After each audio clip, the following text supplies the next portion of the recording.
My name is John and I'm an alcoholic.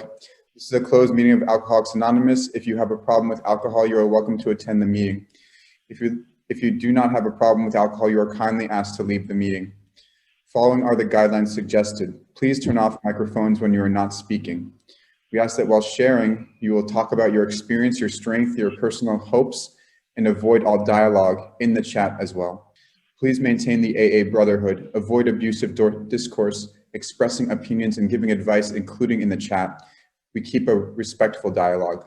We avoid any controversy and criticism and create a safe atmosphere for all present out of experience and hope. If you have consumed alcohol during the last 24 hours, you are welcome to attend the meetings, but you may share at the end of the meetings. Sharing time in the conference is limited to allow everyone to participate up to 3 minutes per participant.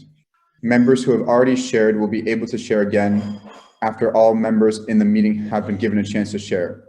Please join me now in a moment of silence to remember the still suffering alcoholic both inside and outside of these rooms. This meeting subject is a speaker share. Today we'll be hearing from Yisrael C. I myself had the great privilege of hearing Yisrael C. in one of the Tikva group international speaker meetings about 3 or 4 months ago. And I personally was blown away by his message. So when I was asked to chair this meeting and I learned that Yisrael C. would be leading, I was much delighted to be able to hear him again. So without further ado, I'm going to hand the meeting over to our speaker, Yisrael C., and who will be sharing his experience, strength, and hope with all of us. So thank you for letting me be of service, and welcome Yisrael C. to the meeting. Thank you, John. Thank you very much. For how long, John? Rotem, is it 30-minute share? How long is the share? It's more or less 30 minutes because we need translation. We finished the meeting at 15:15. 15:15. Okay, great. Good luck. Thank you. Tada. My name is Yisrael C., and I am an alcoholic. I'm a member of the Mediterranean group here in Jerusalem, Israel, and I've been sober since February 14th, 1980. Thank you very much to everyone involved in service here today, and what a wonderful way to celebrate Purim and to celebrate Alcoholics Anonymous in Israel. I am honored and privileged to participate in this meeting. And I say it's an honor because everything in my life is a result of my being a member of Alcoholics Anonymous. And it's a privilege. I'm hearkening back to the doctor's opinion in the big book of Alcoholics Anonymous, where Dr. Silkworth says, and I'll quote, and I'm have to be on the right page. He's talking about Bill Wilson, and he says, later, he requested the privilege of being allowed to tell his story to the other patients. Here, and with some misgiving, we consented. In other words, they did not think it was a good idea, but they said, what the hell? How much damage can they do to each other? And they allowed Bill to speak to the other patients. And it is directly connected between that conversation that Bill had with those patients and our being here together today. And that for me is the miracle of Alcoholics Anonymous. I picked up my first drink when I was 9 years old. I had my first drink at 9. I like to say I waited. And what I mean by that is that I could have taken a drink any day of my entire life, and it would have provided the relief that it did when I was 9. Because alcohol was a solution. Alcohol was an answer to a question. I need to remember that now, because stopping drinking isn't taking care of just the problem, it's also taking care of the solution. When I stopped drinking, I have stopped administering the solution to the causes and conditions of my alcoholism. So if I come to AA and I stop drinking, I need another solution. My sponsor of blessed memory, Clancy Imisland, used to say, Barbie is great. Sarah Rivka, I'm going off Barbie because she takes longer to talk than you. But I can't hear either one of you. Clancy used to say, we alcoholics aren't people with drinking problems. People with drinking problems stop drinking and stop having problems. We are people with living problems. We stop drinking and we start having problems. And that is what Alcoholics Anonymous offers us. A spiritual solution, just the same way that alcohol was spiritual solution. Dr. Carl Jung said this to Bill Wilson in 1960. He said it of Roland Hazard, who was the man who brought the solution to Ebby, who was the man who brought the solution to Bill. He said of Roland's use of alcohol was a low-grade spiritual solution for his alcoholism. So to back up, I drank from 9 years old to 16 years old. As the big book says in chapter 3,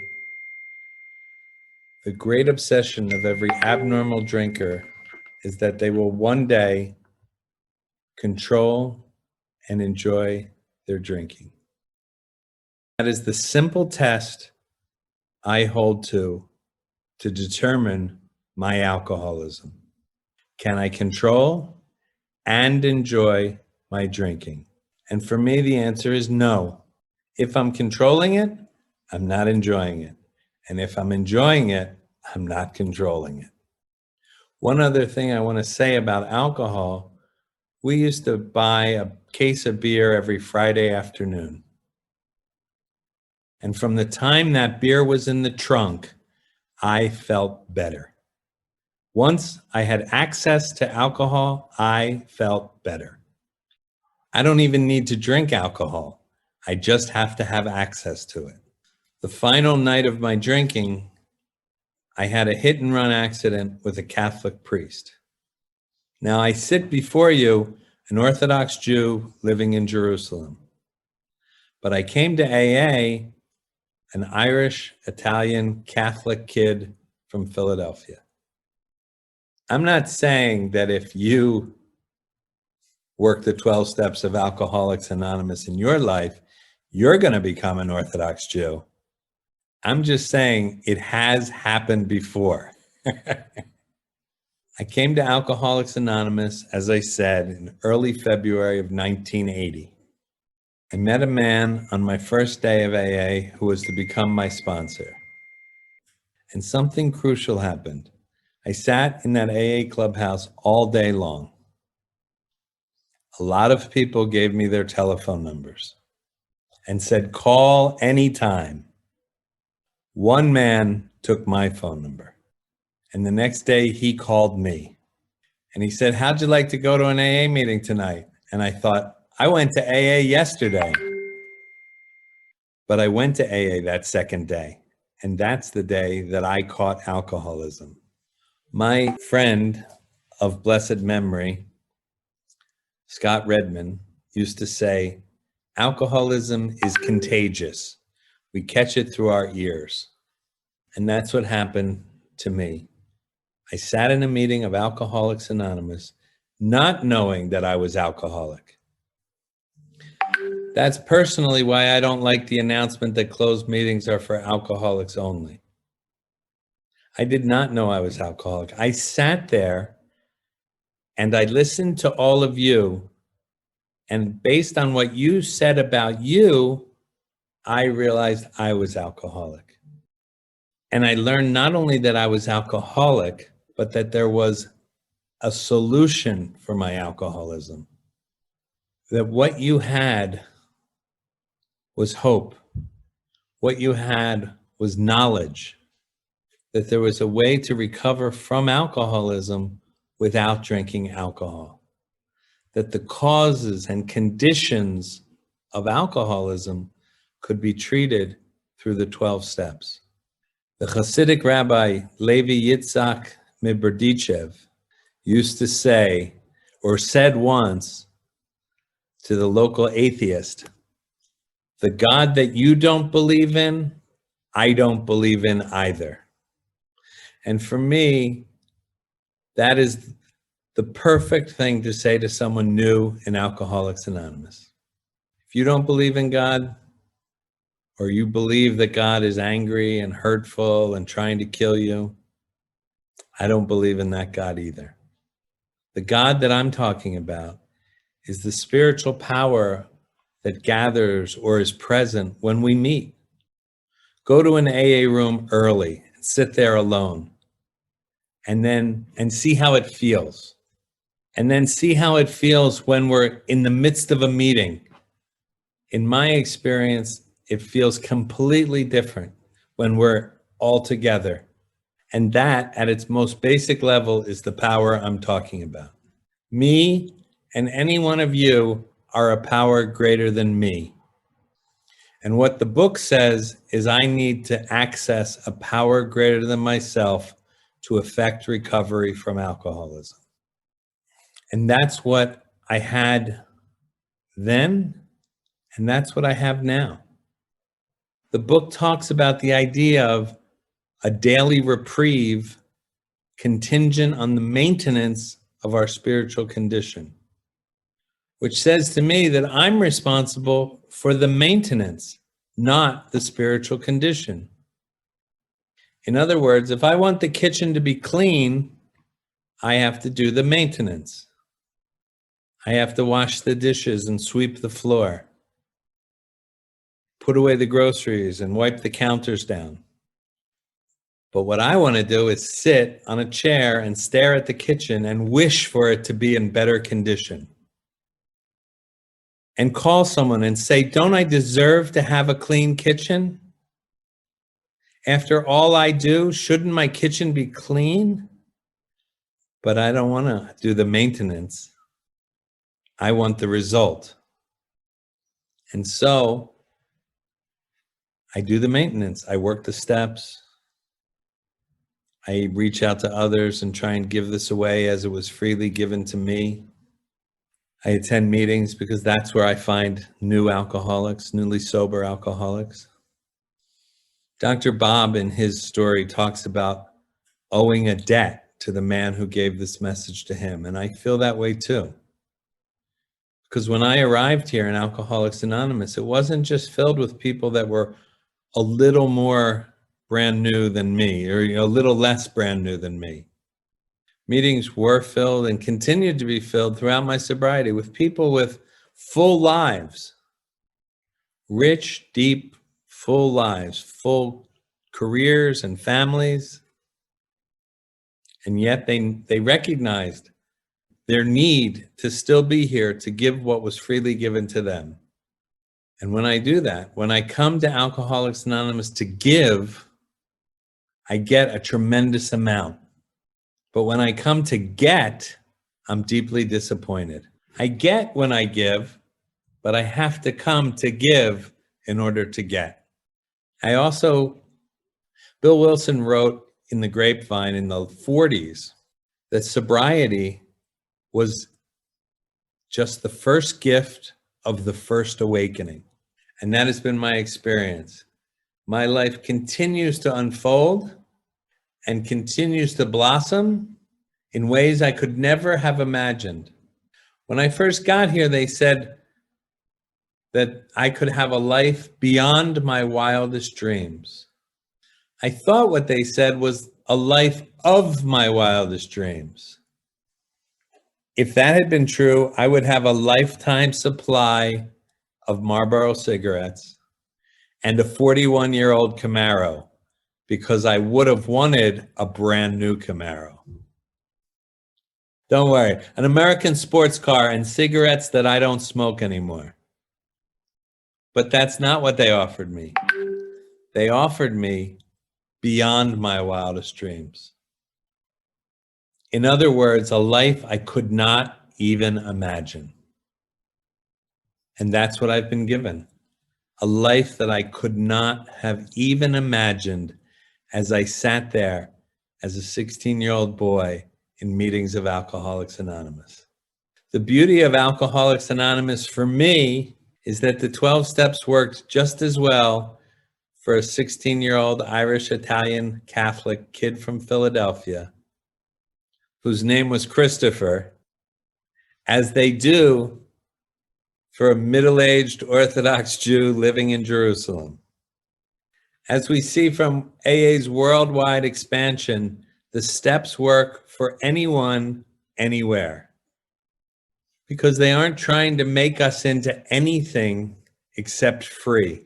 The book says we are undisciplined, and so we let God discipline us in the simple way we have just outlined. Bill Wilson in the 12 and 12 called us children of chaos, and what the 12 steps and their application to my life have consistently offered me is a path to freedom. I'm truly grateful that I was asked to speak here today and to participate in this convention because of the tremendous growth I've seen in Alcoholics Anonymous in the 20 years I've lived in Israel. I feel privileged to be part of this fellowship here, as well as the worldwide fellowship.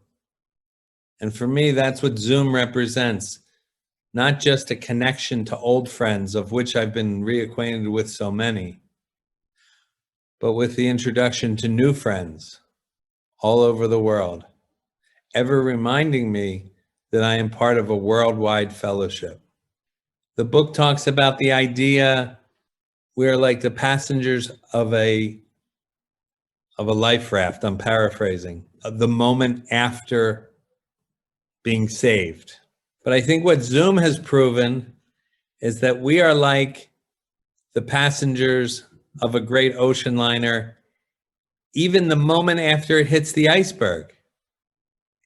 If AA were on the Titanic, we would be organizing meetings before the boat even sunk. The chairperson would be saying, please limit your sharing to 3 minutes because we're all about to drown. And someone would be saying, this boat can't sink, I haven't shared yet. But think about it, this pandemic really, it certainly for Israel, it hit at Purim. And we were on Zoom in a week. Many other communities, my religious community, educational communities I'm a part of, have responded on Zoom, but none did it more quickly than we did. We adapted and we did it well, possibly because we have no choice, and possibly because enough of us have recovered enough to know we have to change. We don't always know what we have to change, but we know we have to change. And that for me is the beauty of Alcoholics Anonymous and the secret to our success. We each learn and we support each other in knowing that this is the only day there is.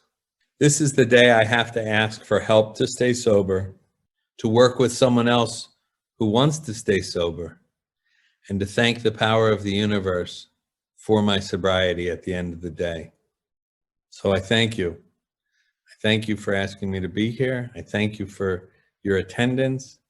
And I'm so grateful that we're growing so strong and we're continuing to grow and to change and to get bigger and stronger and better. And thank you, Barbie. Thank you, Sarah Rivka. Thank you to all the service workers. Shabbat Shalom, Purim Sameach. תודה ישראל, תודה רבה. יישר כוח. Thank you, Yisrael, so much for your powerful, powerful share. Thanks, Jen. Relevant as well. Everyone at this time, we're going to open the meeting up for sharing for the last 10 minutes or so, maybe a little bit longer, and then we'll conclude the meeting. So if you would like to share, about Yisrael's message, about your own experience, you can raise your hand in the Zoom, or you can type 111 into the group chat, and I will call on you. So the meeting is now open for sharing. Whoever would like to share can raise their hand. And the first person that's going to share is going to be Franco. Over to you, Franco. Sorry, John, just one thing, Slicha Franco. Make sure when you speak slowly so the translators can follow and translate into English and Hebrew, English, or Russian. Can I?